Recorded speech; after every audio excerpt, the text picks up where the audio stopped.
Thanks everybody for coming to the first talk of the morning. So we're going to be talking about application using psilocybin for treatment of alcohol dependence. And in this talk, we'll start with a brief review of the research on use of classic hallucinogens for treatment of addiction. Then talk a little bit about possible mechanisms of action. And then I'll move into the description of our current pilot study and give you a little bit of preliminary results that we have available at this point. So psilocybin is a classic hallucinogen, and as most people probably know, drugs in this class are defined by their action at the serotonin 2A receptors, although they act at a number of other serotonin and other types of receptors as well. Other terms that are used for these drugs are psychedelic or entheogen. Those terms are used for drugs in other classes as well, so the classic hallucinogen is a slightly more specific term. And there are a large number of both naturally occurring and synthetic compounds in this class, and they all produce fairly similar somatic, perceptual, and psychic effects, but these effects depend strongly on not only the dose of the drug that's taken, but the set and setting in which it's administered. And these, the naturally occurring classic hallucinogens have a extensive history of use in ritual contexts in many cultures, especially in the neotropics. Importantly, these drugs don't produce a classic addiction syndrome, but it's important to remember that they can be misused and can pose some significant risks with uncontrolled use. However, in clinical research contexts, there's extensive data at this point showing that they are quite safe. These are just a few of the most well-known classic hallucinogens. So psilocybin here and psilocin both are structurally very similar to DMT and serotonin, and psilocin differs from psilocybin only by having a hydrogen here at the R position rather than the phosphate group. And when psilocybin is ingested, it's rapidly metabolized to psilocin, which is probably the main biologically active form. So there's a long history and fairly extensive literature on the use of LSD in the treatment of alcoholism, which I'll review here briefly. Clinical use of LSD for alcohol dependence began in Saskatchewan in 1953, and it actually became an accepted form of treatment there. I mean, it was used clinically, completely outside of the research context, and many thousands of individuals were treated. And the initial rationale for this mode of treatment was that the LSD experience, which was then primarily conceptualized as a psychotic type experience, was thought to mimic the experience that alcoholics have when they're going through DTs. And so they would have this horrible nightmarish experience and hopefully hit bottom and see the light and have a turning point and stop drinking. But in the clinical applications, what the people found was that the experiences that the alcoholics were actually having were not so much like the DT experience, and that many people were reporting very positive experiences, transcendent, mystical, transformative experiences that were, not, well, much more positive than what they had expected. And under the influence of these experiences and also some input from Al Hubbard, there was a shift to the psychedelic model of treatment, which emphasized the importance of the peak psychedelic experience or a single overwhelming experience that would lead to persisting changes in personality, in values, in understanding of self and others, and ultimately in behavior, including but not limited to drinking. So there were many reports in the literature on clinical use of LSD for alcoholism. The early reports showed improvement rates of up to 70% in samples of very severe inpatient alcoholics. Scientifically, these reports weren't terribly convincing because there were not adequate controls, and so it wasn't clear how much of this effect was due to the specific treatment and whether these were really representative patients. But there were randomized trials done in the late 1960s, and the results were considered to be mixed. And if you read any of the reviews that were written prior to 1912, the consensus was that these results were really inconclusive, and some of them were suggested there was something going on, others were less positive, and so you just really couldn't say whether there was any effect going on. And then clinical research with hallucinogens came to a screeching halt in the early 1970s due to increased regulatory barriers, including the Controlled Substance Act, and growing concern about adverse social and personal effects of these drugs. And just to kind of put us back in the mindset of what things looked like at that point, this is Leary and Albert back in about 1965 at Harvard. I mean, they're looking pretty conservative and harmless, and you know, probably focused mostly on getting tenure.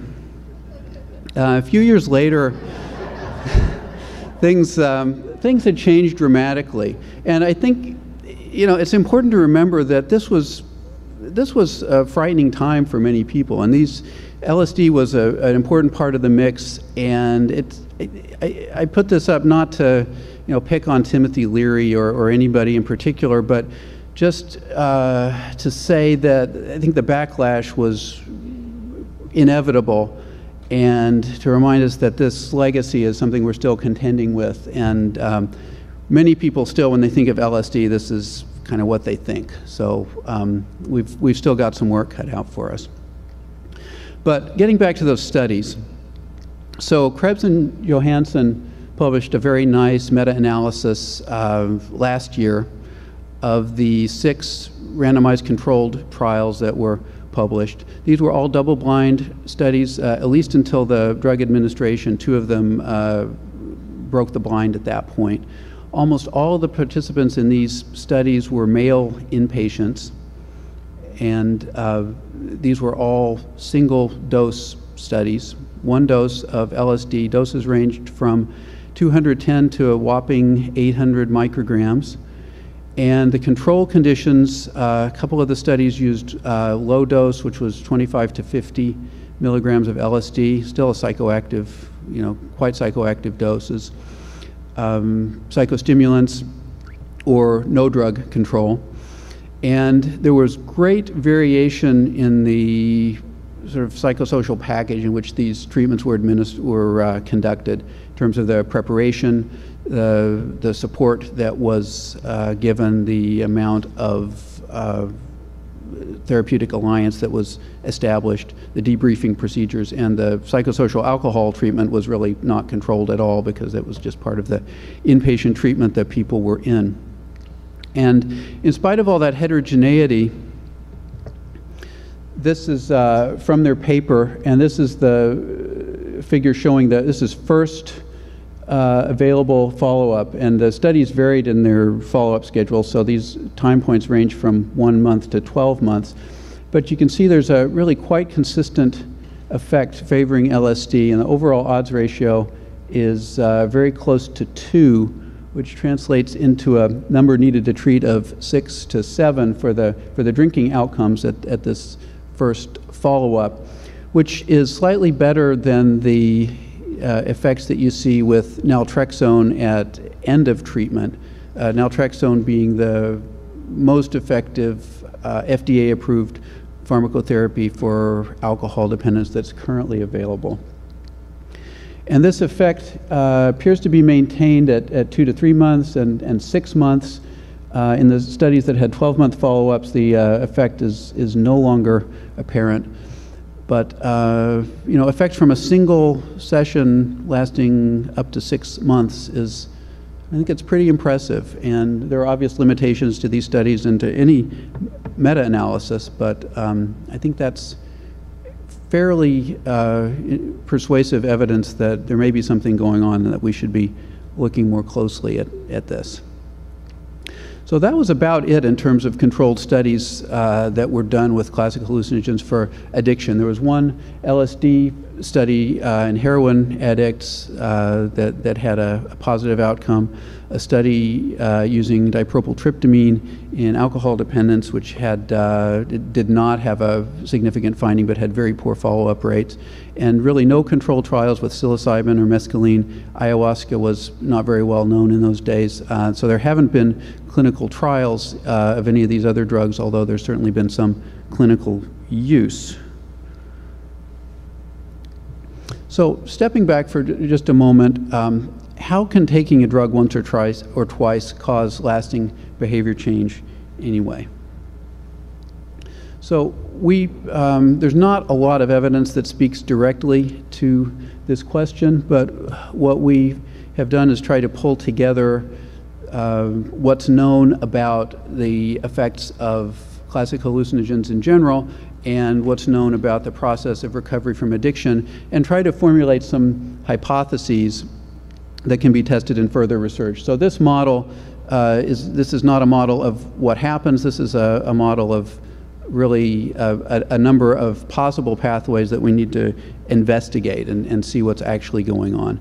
But starting with the drug and the participant and the setting, and I say participant rather than set because there are a number of individual characteristics that could be important predictors of the treatment response beyond their mental set, including their individual biology, their drinking history, other personal history that's not just kind of their mental set. The drug is ingested and there are acute brain effects which include the direct effects at serotonin receptors, secondary effects on glutamate receptors, second messenger systems, and so forth. Concomitantly, there are acute psychological effects, and of course there's been a lot of emphasis on the transformative or mystical experiences that many subjects have, but there are a number of other psychological experiences which are of potential value in terms of insight or changes down the line. These acute effects by themselves can't really directly cause changes in drinking. There have to be some intervening variables. So persisting effects on the brain level could include a number of neuroplastic or functional changes which could be measured potentially with neuroimaging. Improved mood or decreased anxiety is something that's, at least in the short term, has been reported. Changes in personality, changes in beliefs and values. So these are some of the psychological domains that could be affected. And then finally, to lead to changes in drinking behavior, we'd need to be affecting some of the change mechanisms that are known to lead to changes in drinking. And this could include changes in craving, improved self-efficacy, which is a strong predictor of successful outcome in alcohol treatment, increased motivation, maybe improvement in executive function, although not sure there's evidence for that at this point with these medications. And then so ultimately the endpoint would be reduced substance use, although of course we'd be interested in improvement in other areas as well. A little bit about the mystical experience business, because this has been such an important theme and hypothesized change mechanism in the addiction application. So the link between mystical experience and addiction recovery has been emphasized going back at least to William James, who said So this is over 100 years ago. The only cure for dipsomania is religiomania. Carl Jung also felt that for some severe alcoholics, religious conversion was really the only hope. And interestingly, he also conceptualized addiction as a misguided quest for spiritual connection, which I think is kind of interesting.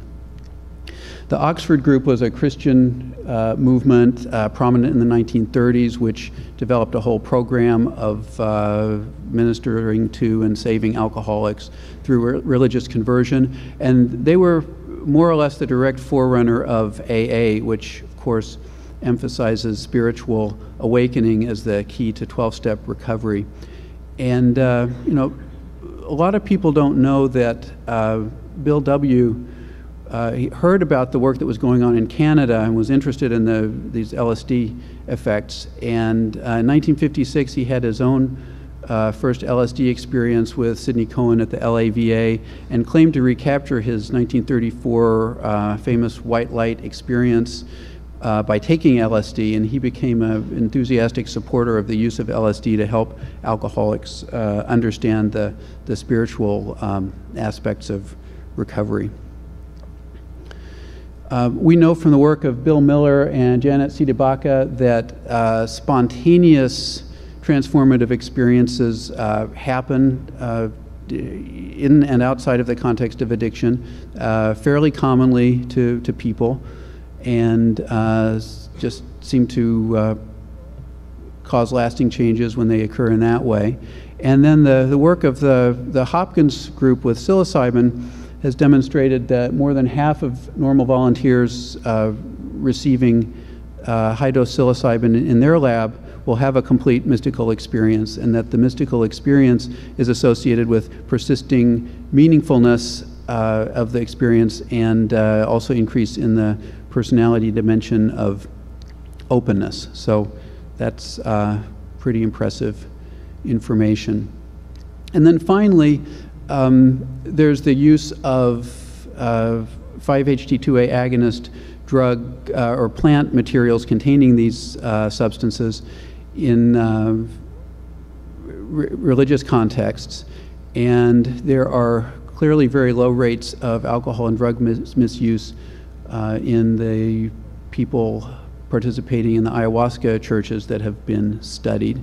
Also, probably in the Native American church, alcoholism rates go way down, although that's, there aren't a lot of really good data from that group. But of course, in the religious context, you're talking about a whole constellation of beliefs and practices in addition to the pharmacological effects of the plants, and also regular use in a religious context over periods of years is very different from the models that have been used clinically, where we're talking about 1 to a few high-dose sessions which are supposed to produce lasting changes. So it's different, but it's still interesting that there also, in this context, seems to be a inverse relationship between use of these substances and substance use.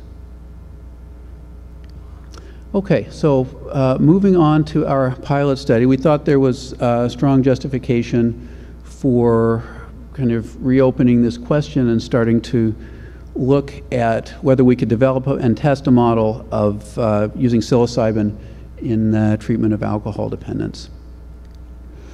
And so this pilot study includes 10 individuals. We're recruiting 10 people in a single group design, and they receive 2 psilocybin sessions in the context of 12 weeks of psychosocial treatment, and then we follow them out for an additional 6 months, so 9 months total.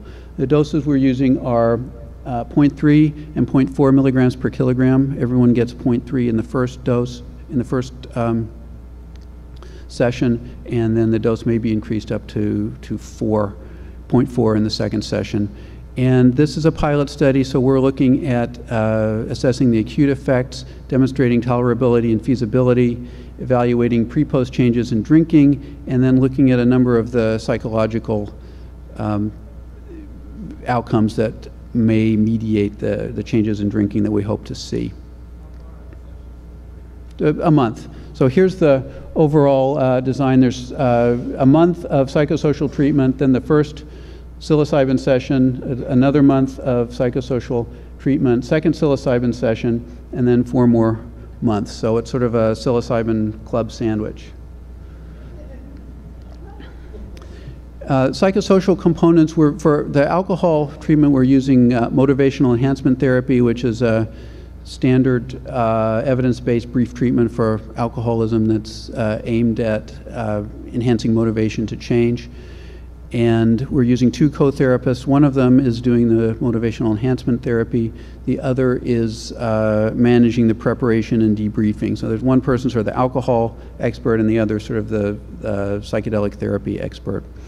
And we're conducting the sessions using sort of the standard model that goes, you know, all the way back to the 60s and the University of Maryland group, and has been used in most of the recent clinical work with psilocybin. And we're measuring a number of other, in addition to drinking outcomes, using the timeline follow back. We're measuring craving, self-efficacy, motivation, mood and anxiety symptoms, mystical experience, personality, and values. So all the things I had up on that mechanisms diagram earlier.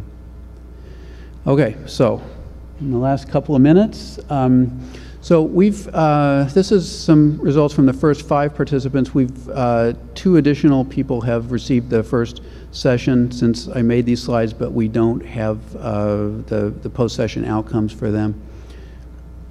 But overall drug effects shows curves similar to the what's been seen in the normal volunteers. It's starting to look like there may be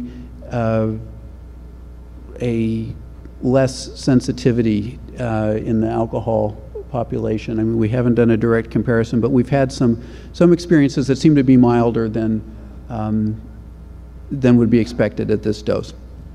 But the overall response is similar. And this is % heavy drinking days, which is our primary drinking outcome. So this is pre-treatment, going back for the 3 months prior to treatment. That first month where they're receiving the psychosocial treatment only, there is here, and they're drinking, for these folks, it's pretty much stayed the same. And then during the month following that first session, we've seen some dramatic drops in heavy drinking days. If you look at % days abstinent, that's similar too. Big increases in abstinence. We're seeing craving drop, especially during the 1 week after the psilocybin session, and then possibly rebounding a little bit. Confidence in ability to stay abstinent is rising dramatically in that week after. Qualitatively, I just say that you know, we've seen a very broad range of experiences from the mystical to the sort of interpersonal and biographical, some very intense, some not so intense. And people have uniformly reported strong decreases in their craving for alcohol and increased salience in some of their positive values like family, religion, health, productivity, being a useful member of society, and they felt rejuvenated and optimistic. There really haven't been any significant adverse events to date. And so, in conclusion, I think we've demonstrated that this is feasible, that these experiences are well tolerated, that they seem to be leading to decreases in drinking and craving and increases in self-efficacy. And so I think we'll finish up this trial, this pilot, and then I think we'll have a strong rationale for proceeding to randomized trials to see if we can really demonstrate that there's a specific effect going on. So just quick thanks to a number of members of our teams and others who have contributed, and thanks to the Hefter Research Institute for providing funding for this study. We've got a couple minutes for questions, I hope.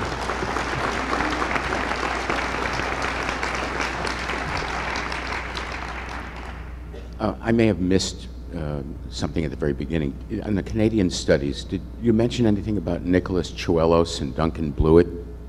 Was that mentioned? No.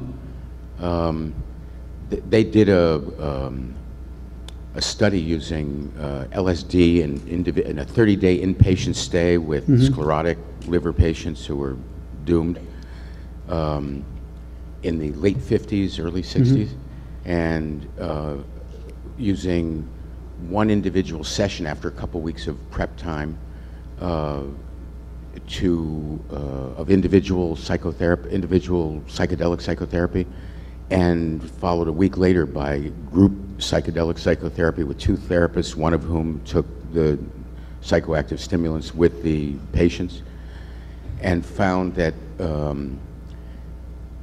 amazingly that about 25% of the about 25% of the people immediately stopped drinking, and 30% of the people approximately were able to return to appropriate social drinking, a glass of wine, a beer, no longer having craving. And they interpreted that from what patients reported is that they described later having had a forced viewing of formerly perceived to be unacceptable self-perceptions, but once integrated through the psychedelic experience, they understood it and integrated it differently and were therefore no longer motivated to drink. So. Yeah, so that was one of many of those sort of uncontrolled and very positive and encouraging reports that they came out. And yeah, I think this sort of self-examination mechanism is, I mean, it's not, it's not an either-or thing, but that, in addition to the mystical and self-transcendent aspect, for some people that seems to be very powerful. Right. They also wrote a lengthy manual about how to prepare patients and work with patients and take them through the experience that predated Leary's manual by a couple of years. Yeah. Okay, we just have time for one more question, so I'm happy to talk with people after. I was just wondering if you had any plans for more longitudinal studies, or if you think the model will go more with a annual treatment with psychedelics and alcoholism and addiction. Well, I think we need to start with a small number of sessions, and especially given the data that we have from the studies from the 1960s, that there do seem to be some persisting effects even from one session. So I think we need to find out what the effects of that are, and then if there is assuming that actually has a measurable effect, if it's not optimal for all people, we can start to look at the effects of periodic boosters. Sure. Okay, thank you very much.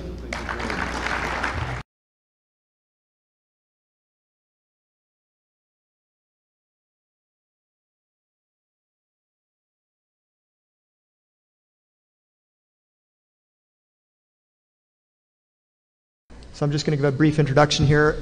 Nobody needs much introduction to the topic of ayahuasca. It's got a long history as a folk medicine in the Amazon. There have been some case control studies on Brazilian church members that suggest ceremonial ayahuasca drinking is correlated with reduced substance dependence. We just heard about Takiwasi. There's also the Applied Institute of Amazonian Ethnopsychology operating in South America that have both done work on addictions treatment with ayahuasca ceremonies.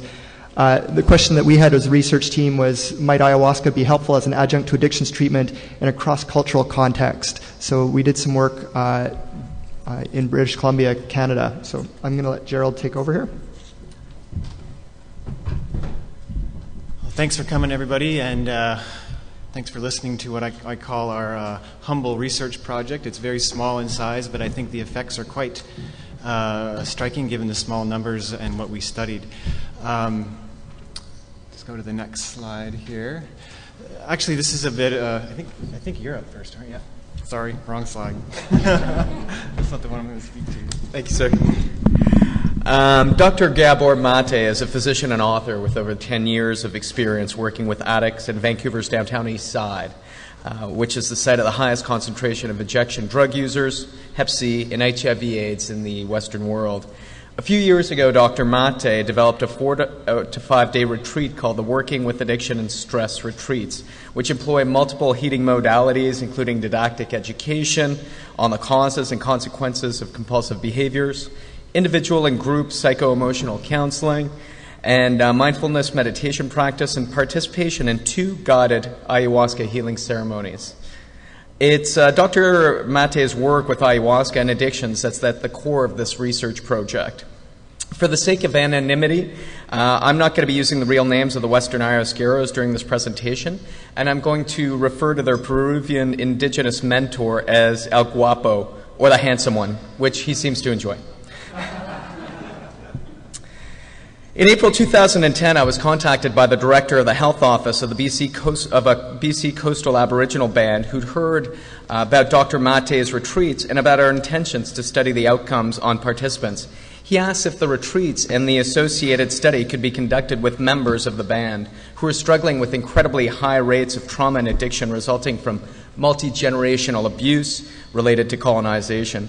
We organized a meeting with the band's elected council and council of elders, and we invited El Guapo to attend so that he could present the indigenous and therapeutic properties of ayahuasca. The project received the blessing of band and council and of the council of elders, and we were offered use of the band's longhouse for their retreats. The traditional longhouse was described by one retreat participant as being a combination of church, courthouse, and hospital. So this was not only a great honor, but also the most appropriate setting to test the potential of the Working with Stress and Addiction retreats. Ethics review and approval was provided by the Institutional Review Board Services, and the band health office notified the community of the retreats and recruited potentially eligible participants. Approximately 2 weeks prior to each retreat, a member of the research team contacted registered participants and asked if they'd be willing to take part in the research study. After expressing interest, all potential participants were formally screened for inclusion and exclusion criteria. A total of 8 participants, 4 men and 4 women, volunteered for the first retreat in June 2011, and the second retreat took place in September and involved 12 participants, including 4 participants who attended the first retreat.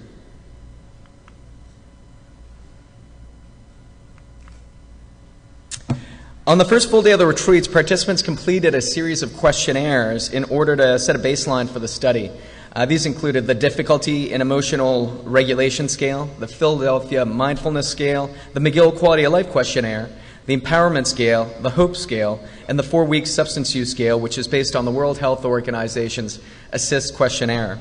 These measures were then repeated 2 weeks after the retreats and then monthly for 6 months. Most of these follow-ups were conducted in person within a group setting at the band's health office.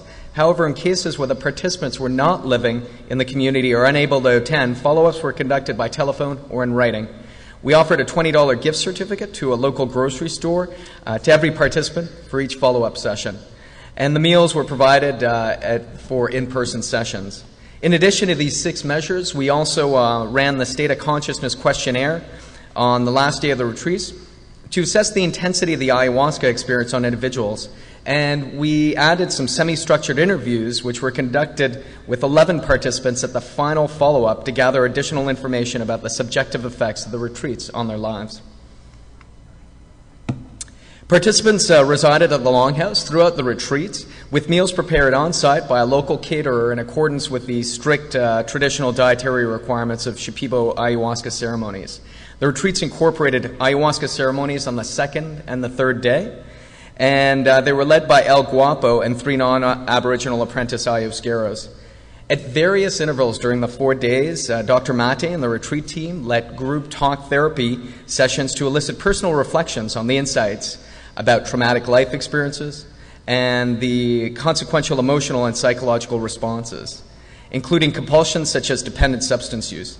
This group setting really created a sense of shared empathy and understanding within the group and a safe space for the forthcoming exploration into the multi-generational trauma endured by many of the retreat participants.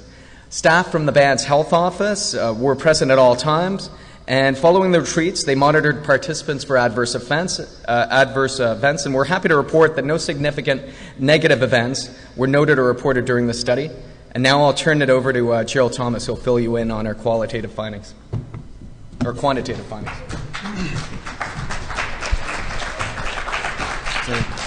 Thanks, Philippe, for that great description of how this came together. And I really call this what I'm calling serendipitous research, because the conditions under which this came together were very unlikely, if you will, and so very grateful to be a part of this.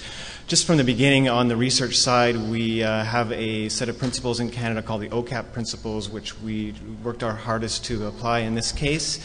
And we had members of the team who were very good at making sure that we were as careful as we could with this vulnerable population and in the way that we conducted the research. So you can read for yourself the principles there that we applied in this case. So, for example, we met with the band and council and the elders of the band beforehand. Before going public with any findings, we went with them after the study and showed them the results and asked if they met with their approval, and did it match what they experienced and those kinds of things.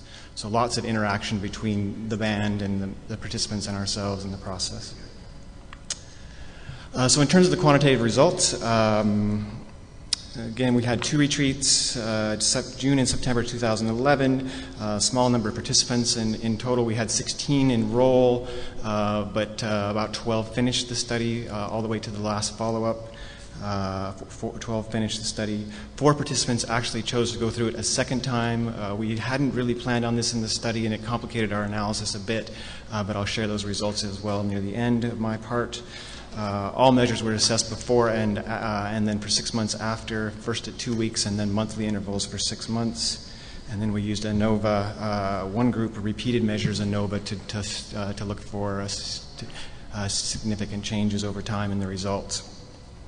So in terms of the results, in terms of psychometric measures, we found in our 12 subjects statistically significant improvements for hope, the measure of hope, the measure of mindfulness, the measure of empowerment, and quality of life, which had several submeasures. And the 2 submeasures which showed improvement in this group were meaning, quality of life meaning, and quality of life outlook, those subjective measures. We saw no significant change in this 12 subjects for quality of life overall. It was a single question, one single question asking how their life was. Quality of life physical, in terms of physical symptoms of illness or disease. Quality of life psychological symptoms, no improvement in those measures. And emotional regulation also showed no change. Just to give you an example of what that change looked like, you see this, the next slide, excuse me. The change for quality of life meaning, and you see this sort of bimodal distribution there, or change where it went up and then down and then back up. What is the word that we use for that in the ayahuasca world? Integration. There's a period afterwards where their life actually felt a little less meaningful, but then I think after some work with the band council or the band health office and others, including Gabor, they were able to put that in its place and grow from the experience. In that measure anyway. There's several that look like that. More quantitative results. On the substance use side, we used the assist. We asked them if they were using, and then used the assist. The assist measures compulsion to use, harms from use, and level of use. Those are kind of the 3 measures in the substance use thing. So the results are we saw fewer reported using alcohol, tobacco, and cocaine in the last 4 weeks of the study versus their baseline data. Self-reported use of cannabis and opiates did not change during the study. Study intended, as I said, included a version of the assist. And here, I think probably the most significant finding in terms of substance use, we saw a statistically significant reduction in the harmful use using the assist of cocaine over the study. And in reality, in the population we were working with, alcohol and cocaine were really sort of named as the most problematic substances people were working to end their addictions to. The changes, there was also some change in the tobacco measure, which was just under significant, so there was some change there, but not quite statistically significant. And then on the next slide, you'll see the assist scores across the substances, across the time frames, and you see in the dotted line there, or excuse me, the heavy line, the cocaine shift, which was the significant shift using this measure for the 12 participants. We also needed to look at this group of 4 people who decided to go through the second time and see if there was an additional benefit or if there was an effect different from the other 8, which again, breaking the sample down to that level gave us very little power. 8 versus 12 versus 4, very small number of folks. We were not able to demonstrate any additional benefit from the second ceremonies, a set of ceremonies for those 4 people. And just talk about the limitations. That's the longhouse there, by the way, where we did this. Limitations, we had no control, so we can't assign causality, of course. It's an observational study in that sense.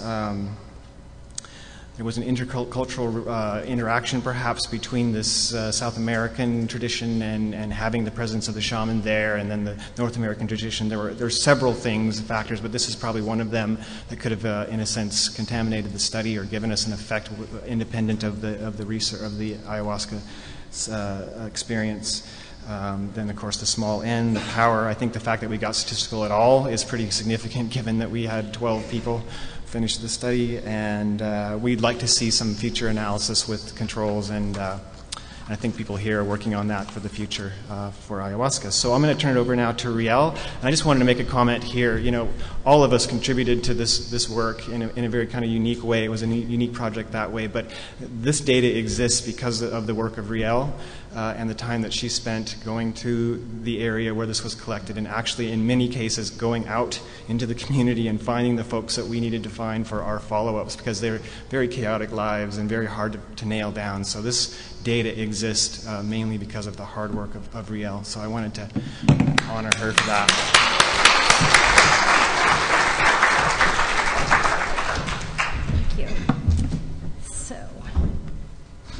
So the qualitative research wasn't part of our original research design, and during the follow-ups and the retreats, as the participants were sharing their experience with us, we realized that some of the key themes that were coming up weren't going to be captured by the surveys that we had chosen ahead of time. And then during the follow-ups, the participants noted that, along with how tedious the surveys were. They noted that they weren't capturing the totality of their experiences. And one of the participants in particular, a young woman, asked, why couldn't we just ask them to share their experiences in their own words? And we realized we could. So we sought ethics approval, and we did that. And 11 of the 12 participants were able to share their experiences with us. And we asked questions directly. So did the stress and addiction retreat have any impact on your life? Yes or no? They all said yes. On a scale of 1 to 10, with 1 being extremely negative and 10 being extremely positive, what was the impact? And there was a mean of 7.95. None of them scored lower than 5, and 8 were 8 or higher. And then we wanted to talk about some of the key themes that came up, and that was connection and connectedness. So we asked about their connection with themselves. And a male participant, age 30, expressed, with my last experience with ayahuasca, I really faced myself, like my fear, my anger, which really I think is a big part of my addictions, like running away from myself pretty much. And I think I overcame that in the ceremonies. That was a pretty big deal for me. I wish I was introduced to it earlier. We asked about their connection with others. With my relationships, I think it's coming a lot better with my family now, because I really wasn't seeing my family. I just wanted to stick by myself, but nowadays I'm spending more time with my family. Connection with nature or spirit was a really big theme that came up for the participants. And a woman, age 19, a week or 2 after the retreat, I was just waking up every morning, like 5 or 6 in the morning, and going outside, and I just sat and stared at the trees and the wind for like 2 hours. I would sit outside, and it was just beautiful. I've never noticed it that much in my life ever before. And we asked directly about substance use. And there's amazing descriptions of this, but this is one of them. No cravings whatsoever for crack cocaine or drinking whatsoever. It's pretty strong that ayahuasca, as far as removing craving, that desire, that habit, however you want to describe it. For me, it's not even there anymore. And we asked how this differed from past treatments. And other treatments sort of like scrape the surface, as they say. This one got deep into myself, which I've never admitted to or confronted, I guess you could say, in other treatments. This is a mind-bending experience. And somebody else described it as, a tank being half full or half empty. And, other treatments would get to half full, but it never got to the bottom. And we're going to do a write-up of the qualitative results as well, so we can share more of that soon. And we want to thank the participants, of course, the retreat team and the band that we worked with, and MAPS Canada, Dr. Bronner's Soap, the River Styx Foundation, Tides Canada, and the Centre for Addictions Research of BC for making this possible. Thank you.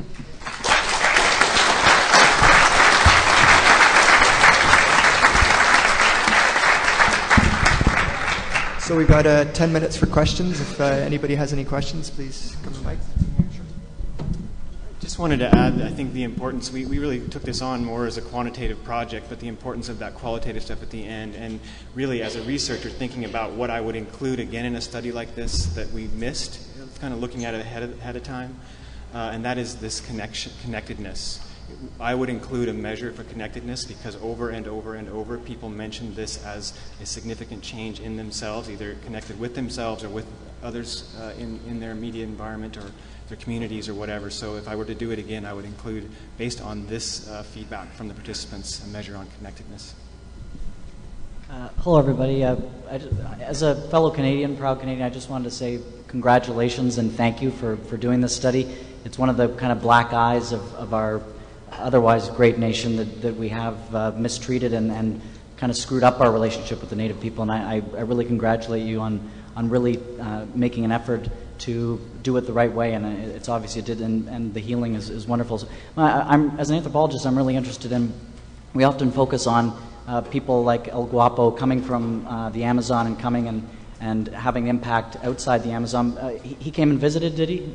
And he was there for the work. So my question is, in that intercultural encounter, did he happen to say that he had learned anything from the band members, the native British Columbians there? Thanks. Ken, let me... It's kind of like the same, so you can continue. Go ahead. It goes on the same direction, so I'm going to jump in. I just want to make a remark as organizer of the track to point out that this is one of the few presentations that is completely unpublished and new data. And I just want to make it clear that we're receiving something before it's published, so this has high value for the track. This is considered to be one of the hot topics of our track. I don't know if the public is aware that they're receiving first-hand information, and that's generous from the presenters too, because some people were not going to, like there is a discussion in conferences, should I present new data or not? And some people say, why bother do conferences if you're going to talk about things that are already published?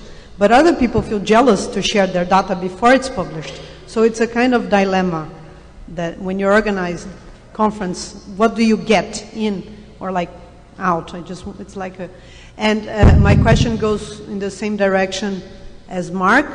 As an anthropologist, it's a little bit hard for me to see one line. Limitations, intercultural aspects are not really included.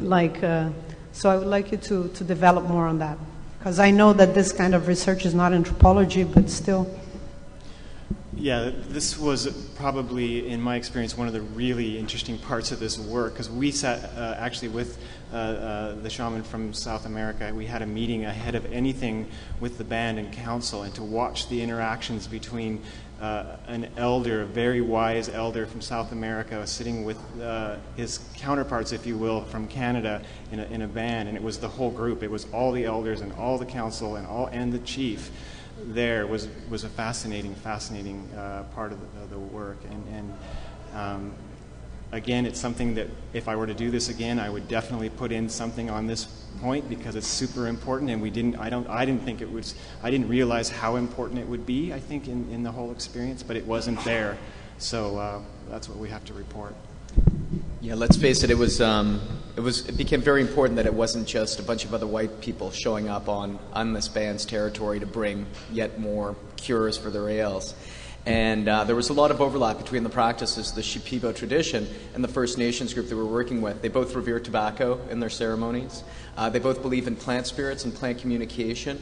And so I think that there was some great overlap. In terms of what El Guapo might have learned from them, one of the more interesting things that I heard was actually, we were right on the west coast of Canada, and of course El Guapo's in the jungles of Peru, and so he said that the first night he did a ceremony, he had this flood of spirits coming in, ocean spirits and West Coast Canadian spirits he hadn't dealt with before. So that was an interesting thing for him to struggle with at first, he said, when he entered his journey.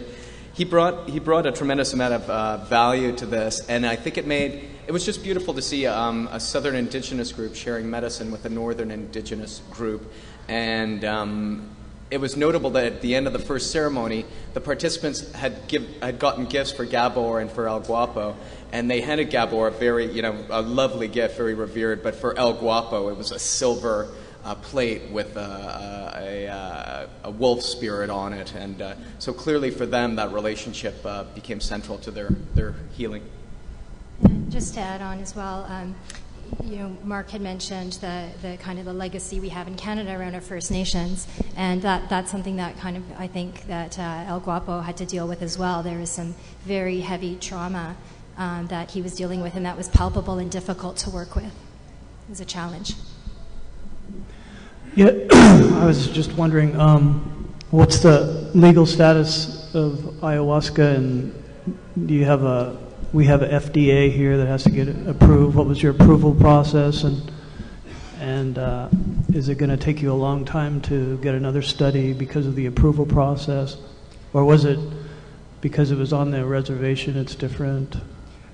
This research took place as an observational study, so we didn't seek or receive any kind of official permission, but subsequent to the retreats being conducted, the work that Gabor was doing came to the attention of the federal government, Health Canada, who sent him a letter, basically a cease and desist order, and that basically stands right now. They terminated his work, and the status of ayahuasca, according to the federal government of Canada, is it's a preparation of dimethyltryptamine, and thus a controlled substance, and thus not able to be used without any without special authorization, and that's never been received so far.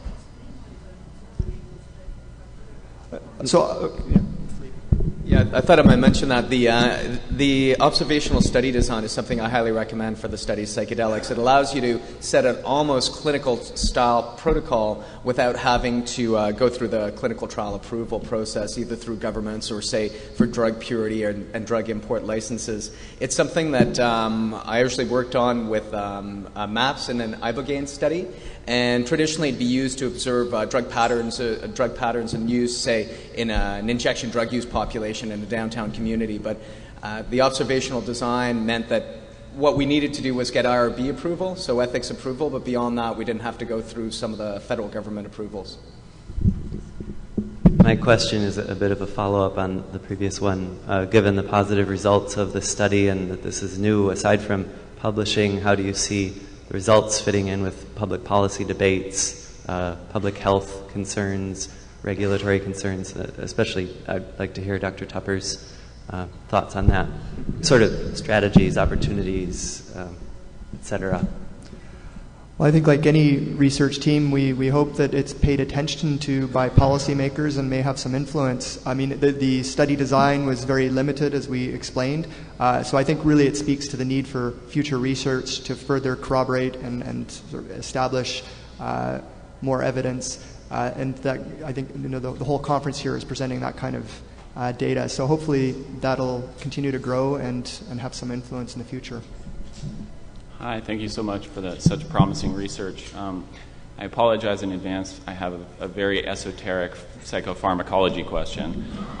In comparing ibogaine versus ayahuasca, I'm wondering if you think the more acutely efficacious anti-withdrawal and anti-craving properties of ibogaine may be attributable to some of the interesting, it has much more complex pharmacology. It has a lot of the same pharmacology as DMT, but in addition it acts as an NMDA antagonist like ketamine. It also acts as a kappa opioid receptor antagonist, very much like salvinorin A, and the kappa opioid system has been shown to be very important in addictive behavior. And then it also has one additional property binding to a nicotinic acetylcholine receptor called alpha 3 beta 4 that... Sorry, if you can get to the question. Do you think, do you have any comments on the differences in the pharmacology or how to potentially utilize that? Yeah, I've worked on iboga research for MAPS and also on this ayahuasca project. I think the only thing, and I think that you're right in noting that different pathways, the one thing that gives me some comfort about working with ayahuasca over ibogaine is the lower risk profile. We know that there's tens of thousands of Brazilians who use ayahuasca every weekend as part of the Santo Daime and União de Vegetal Church, so I think that we have a good sense of the safety profile, and I think that iboga has proven to be very effective in the treatment of addiction, but I worry about the frequent deaths associated with iboga use and iboga treatment. I'm from Victoria, BC, and I got to say it's great to see fellow Canadians presenting this kind of material in this context. I'm curious about the 4 repeaters in your study. Why did they repeat? That is, what were their reasons for wanting to go through it a second time? And you say there was no benefit from the second time, and I'm wondering if they acknowledged that there wasn't, and what might their reasons for there not being a benefit the second time, and what are your reasons for understanding, well, how do you understand the fact that they didn't really benefit the second time? So we should be clear there. What we reported were statistically significant differences between a very small group, 8 people, and a very smaller group, 4 people. So it was very hard to get anything solid there. I think you're right in their subjective sharings of their experiences. They chose to do this a second time. We hadn't actually planned this in this study. In fact, we had to do quite a bit of work to make it happen. We had to get ethics approved. We had to change some things in the protocol and the analysis to get this to work. So there were benefits, at least reported from self-report. We couldn't document them in our analysis based on the ANOVA analysis. So that's what we reported. The other question, was it? Sorry, we'll just take one more question. Okay. We're basically out of time, so Jillian. Sorry, we can talk after if you like. Gillian Maxwell in Vancouver as well. I just wanted to say I'm proud to and honored to know you as friends and colleagues. It's a beautiful thing that you've done here, and I'm just following up on that sort of question of what to do with it now, and considering the sort of the cat's out of the bag. Would there be something almost like a cool marketing thing we could do with it, with maybe some of the participants will be willing to be interviewed and have like a, some kind of a video or something to obviously you're not going to be sitting down with Health Canada and saying, look at these results, because they're not allowed to, but what about telling the general public about this and really garnering support for this amazing thing that you've done? Thank you. I think it's a great idea, and we'd love to be able to find ways to. This has definitely had an impact on the entire health practices of this First Nations band. It was the band health office that contacted us in the first place. It's affected the way that they look at addiction and the way they're moving forward in treating addiction. I think that the concern is that there's some anonymity issues. It's a small band. These are individuals that are known to all the band members, so we need to protect the individuals, but we also need to protect the band itself. Like a lot of First Nations band in Canada, they receive some funding from the federal government. This is highly experimental, to say the least, in terms of their treatment modality, and they went into it eagerly, but we also are committed as researchers to protecting the anonymity of the band and the individuals. So we hope to get some impact from the publication, and certainly there's been interest. Gerald did some interviews this week already with CBC, and we hope to be able to get the word out as best as possible, but while at the same time being respectful of the band. I think we should, be cognizant of the limitations of this study and not make too much of it. What I would say is that the logical conclusion is we did this research, it showed benefit, preliminary research showed some benefit. Can we do more work of this type? It's just an invitation to do more work of this type, better work of this type. Okay, I'm going to call this to a close. Thank you, everybody. Just a reminder about CME or CE credits. You must visit the CE table in the lobby each day. All CE registrants must pick up a new form, and there's an ayahuasca-specific form if you're seeking continuing education credits. So thank you, and we'll be back here at 2 o'clock for the continuation.